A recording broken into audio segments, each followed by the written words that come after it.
할렐루야.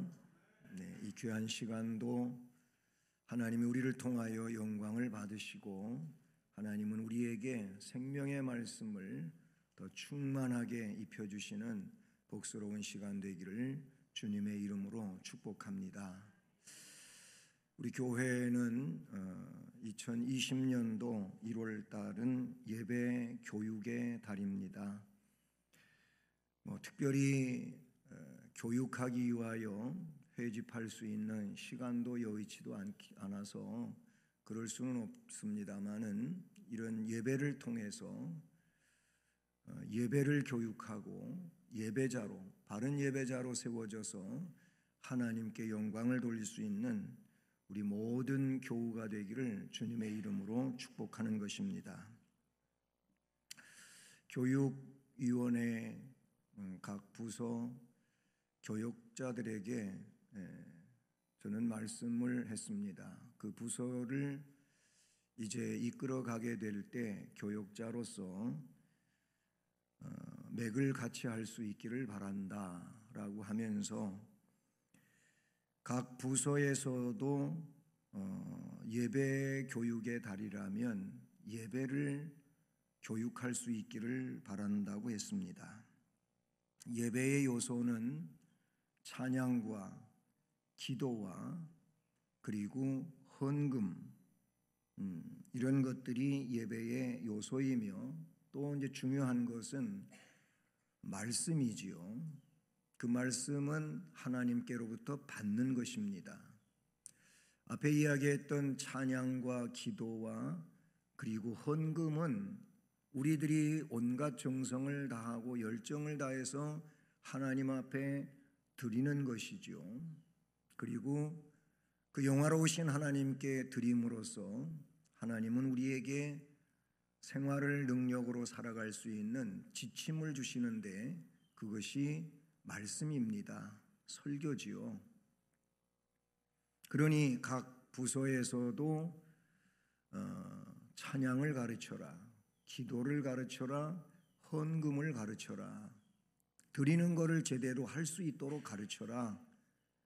그리고 하나님의 말씀을 받는데 그들이 마음을 닫아놓고 있지 않고 열고 말씀을 받을 수 있도록 교육해라. 예배를 통해서 예배를 교육해라 하는 이런 지침을 말했습니다. 물론 다음 달은 기도 교육의 달로 역시 그 달에는 기도에 대해서 또 중점을 두고 말씀을 전하며 그렇게 하겠지요. 우리는 예배가 하나님 백성으로서 가장 중요시 여겨져야 하고 이것이 첫 번째 단추와도 같은 것이고 그리고 이 터 위에 신앙의 집을 짓지 않으면 다 쓸모가 없습니다. 예배가 잘 드려져야 돼요. 예배가 제대로 세워져야 그 나머지는 제대로 설 수가 있지 예배를 세우지 않고 그 나머지를 세운다고 하는 것은 기둥 없는 집을 짓는 것과도 같다고 말할 수가 있다는 사실이죠. 오늘 이 본문의 말씀은 그냥 하나님한테 잘하면 복 받는다 이런 의미로도 우리가 이해할 수 있겠지만은 아니 널리 그렇게 알려지고 있는 것 같아요. 근데 이 말씀에서 중심이 되는 얘기가 뭐겠습니까? 그것은 오늘 본문 첫 절에 나오고 있는 내용이라고 볼 수가 있어요. 너는 하나님과 화목하고 평안하라. 하나님이 누굽니까? 하나님은 영원하신 분, 전능하신 분, 우리를 창조하신 분, 우리를 통치하시는 분, 그분이 하나님이시잖아요. 그러니까 그분은 우리의 근본이 되시는 분인데 이 하나님하고 화목하지 않으면 그 신앙은 잘못된 것이고 또 문제가 있을 수밖에 없는 내용입니다. 아담과 하와가 하나님하고 화목해야 되는데 하나님하고 화목한 게 아니고 사탄하고 화목했던 거예요. 하나님의 말씀은 부정되어지고 사탄의 말은 인정되어지는 이 내용이 결국 하나님하고의 불화 관계로 나갈 수밖에 없는 거예요. 하나님 관계는 깨지고 사탄하고 손붙잡는 이런 식이 쉽게 말하면 그거 아니겠습니까? 결국 하나님과의 화목의 관계가 깨지니 에덴 동산은 저들의 터전이 아니라 그냥 쫓겨나는 이런 상황이 됐습니다. 그래서 너는 하나님하고 화목하라, 평안하라, 그리하면 복이 내게 임하리라. 복 받는 게 중요하겠지만은 이게 전제되어져야 된다라는 말씀을 하고 계신 것이지요. 이 말씀은 욥을 비롯한 모든 인간들에게 진리가 되는 말씀입니다. 하나님과 화목하지 못하면 구원도 복도 없습니다. 하나님하고 화목해야 되는 것이지요. 저는 이 하나님하고 화목하는 내용에 대하여 오늘 1월의 표와도 같이 예배라고 생각합니다. 예배가 하나님하고 화목하는 거예요. 그 예배는 뭐예요? 요한복음에서 말씀하고 있는 것처럼 영과 진리로의 예배입니다. 그전 우리가 사용하던 개역 성경에서는 이 영과 진리가 신령과 진정으로 이렇게 번역되었었는데 이제 개역 개정판에서는 영과 진리로 이렇게 원문에 더 가깝게 번역을 해놨지요. 그냥 예배 자리에 있다고 예배가 아니고 예배 자리에서 진정한 예배자가 되어야 되는데 그 진정한 예배자는 성경이 영과 진리로 예배를 드리라는 거예요. 예배를 드리면서 허상에 잠겨 있는 이런 이들이 많이 있어요. 예배 드리면 복 받겠지, 예배 드리면은 문제가 해결되겠지. 이게 아니에요. 예배는 하나님께 영광 돌리는 거예요. 그걸 전부로 생각하시면 돼요. 예배는 하나님께 영광 돌리고 하나님을 영화롭게 하고 오늘 말씀과 연관을 시킨다면은 그 하나님하고 화목하고 평안하는 거예요. 이게 예배다. 그렇게 생각하면 맞습니다. 그래서 오늘 우리는 먼저 생각해 볼 게 하나님하고 화목해야 할 이유가 뭐냐는 거예요. 뭐 답은 다 이미 제시됐겠습니다마는 하나님하고 화목해야 될 이유는 우리의 본분이기 때문에 그래요. 인간의 본분이 하나님하고 화목해야 되는 거예요. 성경에 기록된 내용을 보면 우리를 왜 지으셨는지에 대한 내용이 창세기 창조 당시에도 나와 있고 그리고 성경이 여러 군데서 말씀하고 있는데 하나님의 기쁨을 위한 거예요. 하나님의 영광을 위한 것이며 하나님이 지어놓은 것들을 하나님의 방법으로 다스리도록 지어놓으신 거예요. 그래서 생육하고 번성하라, 땅에 충만하라, 정복하고 다스리라, 이런 축복을 인류에게 첫사람 아담과 하와에게 주심으로 복을 주셨다는 것을 우리가 알 수가 있지요. 화목은 진리입니다. 이것은 진정 하나님이 원하시는 진리가 화목입니다. 그래서 예수님이 이 땅에 오신 목적에 대하여 아주 잘 요약되고 표현된 내용도 뭐냐면은 예수께서 십자가를 지셔서 속죄제물이 되시고 화목제물이 되셨는데 그 화목이라고 하는 것이 뭐냐면은 하나님께로 나아가는 길을 열으셨다는 거예요. 중간에 막힌 담을 없애버리신 거예요. 둘을 하나로 만드셨어요. 그러니까 예수님이 이 땅에 오신 것은 결국 우리의 죄를 청산하고 그래서 하나님께 예수를 통하여 나아갈 수 있는 것, 즉 하나님과 화목하게 해준 거예요. 관계를 개선시켜 주었다. 누가? 예수 그리스도가 그렇게 하셨다는 것을 말씀하고 있는 것입니다. 그러니 진리지요. 예수님은 진리잖아요. 진리이신 예수님을 통하여 하나님하고 화목하게 되는 거예요. 동시에 요한복음에도 그러하지만 요한서신에 보게 되면은 이렇게 예수를 통하여 이제 하나님하고의 관계를 개선한 그 하나님과 이제 화목하게 된 우리는, 그러니 그 사랑 안에서 우리도 화목하게 살아야 된다는 거지요. 그래서 수평적인 관계에 있어서 형제와 자매, 지체들을 향하여, 이웃을 향하여 용서하라는 겁니다. 화목하라는 겁니다. 이게 십자가예요. 십자가의 삶, 그게 바로 하나님과 화목하는 것이고 나와 이웃과 화목하는 것이다 라는 것을 가르쳐주고 있는 것이죠. 화목해야 할 이유는 하나님이 화목하기를 원하시는 거예요. 그래서 먼저 우리와 화목하셨어요. 목숨까지 내어놓으면서 화목하셨다, 그런 얘기예요.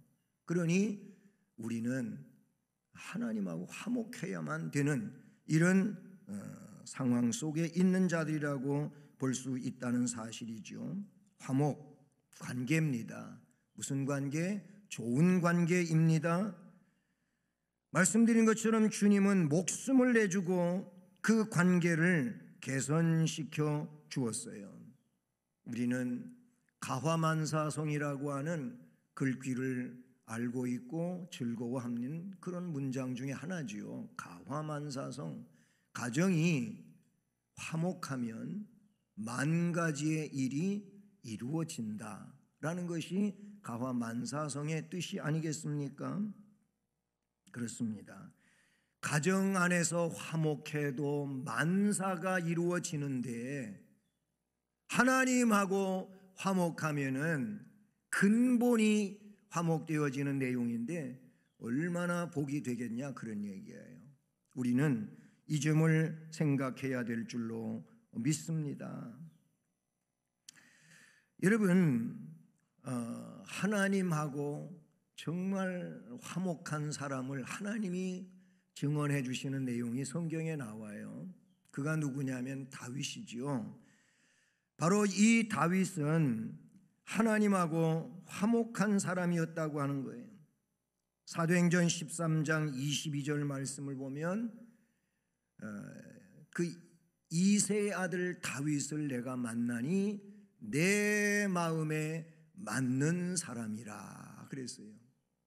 이 이새의 아들 다윗을 만났는데 내 마음에 맞는 사람이라, 이 다윗을 통하여 내가 모든 것을 내 뜻을 이루리라고 사도행전 13장 22절에 기록하고 있어요.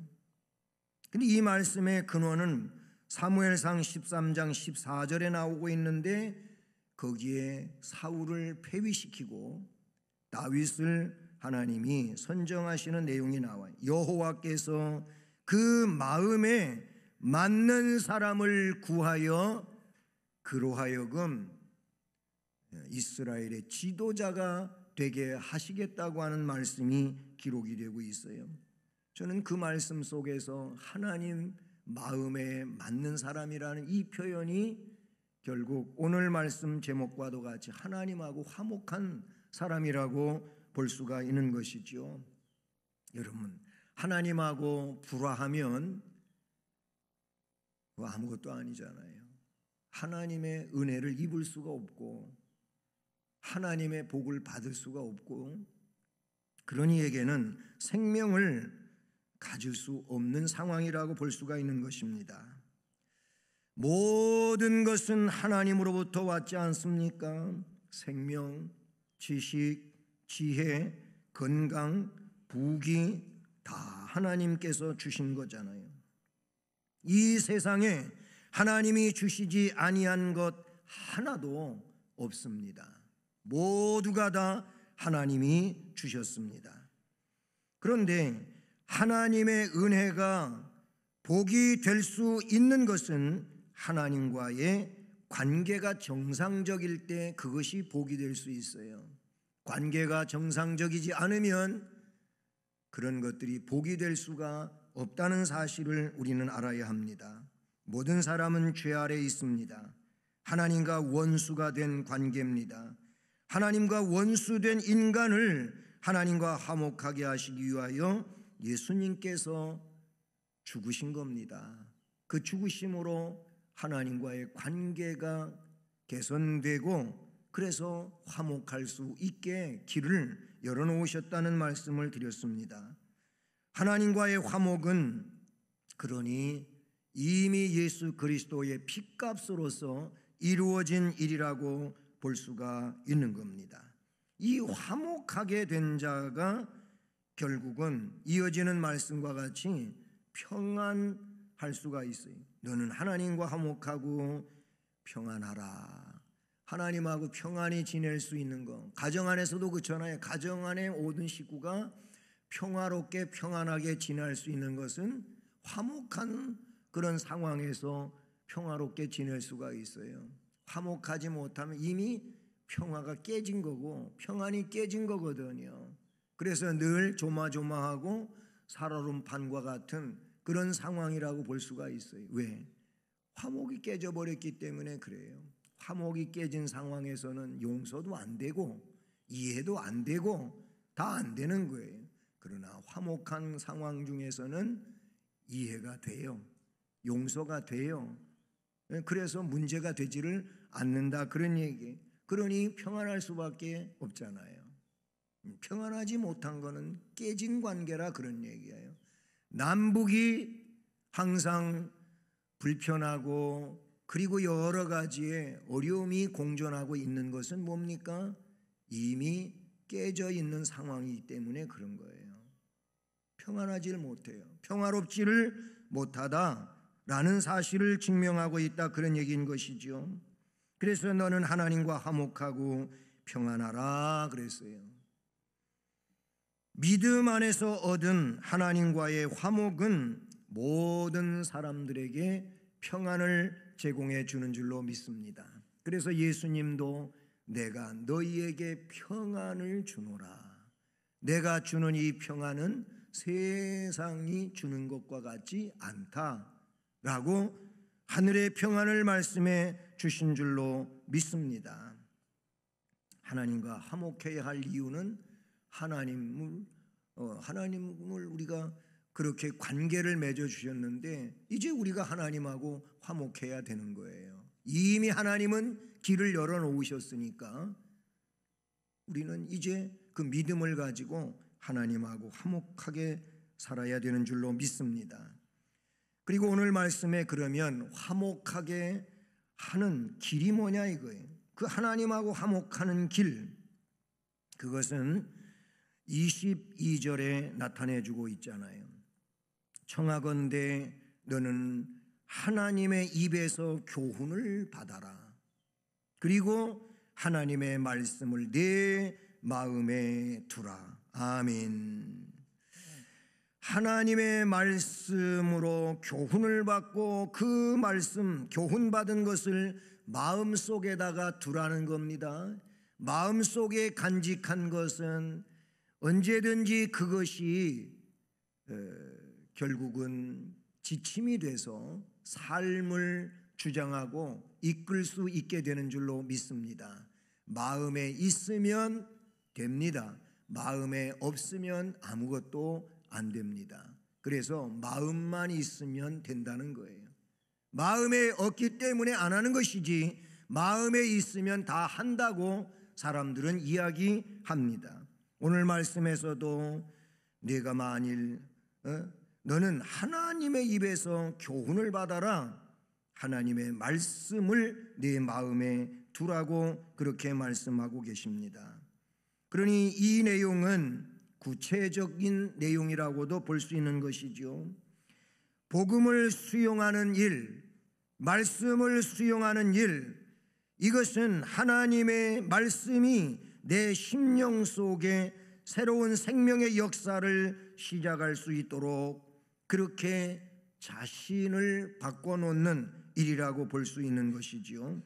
이것이 믿음으로 이르는 첫 번째 과정이라고 볼 수가 있어요. 복음을 마음속에 영접을 해야 된다. 그런 예수를 영접을 해야 되는 줄로 믿습니다. 그러면 그것이 하나님하고 화목하게 되는 길로 나아가는 것인 줄로 믿습니다. 우리의 의가 그 일을 이루는 게 아닌 거예요. 오직 예수 공로. 예수 공로가 하나님하고 화목해 하는 그런 비결인 줄로 믿습니다. 또 한 가지 23절은 화목하는 길이 뭡니까? 내가 만일 전능자에게로 돌아가면 그랬어요. 전능자에게로 돌아가면 내가 지음을 받을 것이요 새로 지음을 받는다는 것일 것이며 또 내 장막에서 불의를 멀리하리라. 돌아가는 자가 불의를 멀리하게 되는 것인 줄로 믿습니다. 즉 복음을 그 마음에 수용한 사람은 하나님께로 돌아가게 돼 있지요. 이것은 두 번째 과정으로 회개를 의미한다고 볼 수 있어요. 말씀을 영접하고 그 말씀의 생명력에 의하여 나를 보니 나는 하나님 앞으로 돌아갈 자란 말이죠. 깨닫게 된 것입니다. 탕자도 죄졌잖아요. 아버지를 떠났잖아요. 허랑방탕하게 탕진하며 살았잖아요. 유산을 다 허비했잖아요. 그것도 귀한 아들의 신분인 그가 남의 나라에서 돼지나 치고 돼지우리에서 돼지 먹이로 배를 채워보고자 했던 돼지 신세가 됐잖아요. 타락이에요. 망하게 된 거예요. 그런데 이 탕자가 살 길은 돌아가는 길입니다. 깨달았습니다. 아버지 집으로 가야 되겠다. 아버지 집에는 품꾼이 나보다 낫지 않느냐. 가서 내가 아버지한테 잘 못했으니까 품꾼의 하나같이 받아달라고 해야 되겠다 하고 돌아왔잖아요. 이게 회개지요. 이게 회개라고. 돌아왔어요. 그래서 다 회복했습니다. 아들의 신분을 회복했습니다. 돌아오면 그렇게 되는 것입니다. 여러분, 하나님께로 돌아간다고 하는 이 뜻은 세상 것을 버리는 것을 말해요. 그냥 돌아간다 말이 그게 아니고, 돌아가는 것은 세상을 버리고 하나님에게로 가는 거예요. 그렇게 되면 빌립보 3장 7, 8절에서도 바울도 이렇게 했어요. 무엇이든지 내게 유익하던 것, 나는 그게 굉장히 유익한 것으로 생각하고 좋은 것으로 생각하고 살았는데 예수 만나고 보니까 그게 아니에요. 그게 유익한 게 아닌 거예요. 그래서 내가 그리스도를 위하여 다 해로 여길 뿐더러 모든 것을 해로 여김은 내 주 그리스도 예수를 아는 지식이 가장 고상하기 때문이다. 이것밖에 없다 그 얘기. 그래서 그 전날 유익하게 여겼던, 좋다고 여겼던 것들은 전부 배설물처럼 취급하면서 그리스도만 최고로 인정하고 돌아간다는 것입니다. 버리는 것은 회개의 열매인 겁니다. 회개의 진정한 열매는 버릴 것을 버린 거예요. 입으로 회개를 외치고 회개를 했다고 해서 회개가 아니고 버려야 되는 거예요. 끊어야 되는 거지요. 그래서 말씀에도 불의를 멀리 버리라고 나타내주고 있는 것이지요. 먼저 내 자신이 불의에서 떠나야 가능하게 되는 줄로 믿습니다. 나를 불의에서 떠나게 하시는 이는 하나님이시지요. 예수 그리스도의 보혈의 공로를 믿음으로써 하나님께서 나를 의롭게 해주신다고 로마서 3장 24절에 기록되어 있어요. 그렇게 된 후에 보배를 진토에 버릴 수가 있어요. 예수가 최고인 줄 알아야 그 전날 보배로 여기던 것들을 보배로 여기지 않게 된다 그 얘기예요. 오늘 말씀에 그 내용이 나와요. 오빌의 금을 강가의 돌에 버릴 수가 있게 된다는 겁니다. 24절이 그렇게 말씀해 주잖아요. 내 보화를 티끌로 여기고 오빌의 금을 계곡의 돌로 여기라 그랬어요. 앞에 23절을 거치면 이렇게 된다는 것이고, 그렇게 되면 25절에 전능자가 내 보화가 되시며 라고 말씀을 이어가고 있는 것을 보게 된다는 사실이지요. 예배는 하나님 아버지 앞에 엎드린 것이 예배입니다. 예배의 원어의 뜻은 그래요. 하나님 앞에 엎드려 절한다. 이게 예배의 뜻을 설명하고 있는 것이죠. 하나님을 최고자로 인정하고 그분 앞에 나는 정말 아무것도 아닌 존재라고 생각하면서 그 하나님을 높여드리는 게 예배라는 겁니다. 이런 자들에게 결국은 하나님이 은혜를 주시게 되는 줄로 믿습니다. 회개는 자기 포기인데 세상의 것을 포기한 자에게 전능자가 보배가 되어주신다고 25절에 기록하고 있어요. 그냥 하나님의 보배가 되어주시는 게 아니고 세상의 보배들을 내려놓을 때 하나님이 나의 보배가 되어주신다는 겁니다. 하나님은 앞에서도 말했지만 최고자잖아요. 영원자, 창조자, 전능자, 그분이 하나님인데 그분이 나의 보배가 되시면 진정 나의 삶은 보배로운 삶이 될 줄로 믿습니다. 마지막으로 그러면 하나님과 화목한 결과가 뭐냐 이거예요. 결과는 오늘 말씀의 뒷부분에 나오고 있어요. 25절에 그리하면 그랬어요. 앞에 이런 내용들을 너가 잘 감당하면 그리하면 전능자가 내 보화가 되시며 내게 고귀한 은이 되시리니 이에 내가 전능자를 기뻐하여 하나님께로 얼굴을 들 것이라. 너는 그에게 기도하겠고 그는 들으실 것이며 너의 소원을 내가 갚으리라. 내가 무엇을 결정하면 이루어질 것이요 내 길에 빛이 비치리라. 아멘. 너무 좋지 않습니까? 너무 아름답지 않습니까? 그런데 말씀에 시작하는 말씀 그리하면 25절의 시작을 그렇게 말합니다. 그리하면 앞에 조건들을 이야기했어요. 예배 잘 드려라, 하나님하고 화목해라 그겁니다. 그리고 버릴 거 버리라는 거예요. 회개하고 돌아오라는 겁니다. 그렇게 되면 그 전능자가 너의 보화가 되어주신다. 은이 되어주신다. 너는 전능자를 기뻐할 수밖에 없게 된다. 하나님께로 얼굴을 내가 들 것이다. 하나님하고의 관계만 온전히 이루어 간다는 것이죠. 그래서 너는 그에게 기도하면 그는 들으시고 소원은 내가 갚을 수 있게 되고, 아니 소원해놓고 갚을 수 없는 상황도 많이 있잖아요. 그렇게 우리가 잘못 살기도 하잖아요. 그런데 소원을 갚을 수 있게 된답니다. 그리고 내가 무엇을 결정하면 이루어진다는 거예요. 여기서 내가 무엇을 결정하는 그는 누구입니까?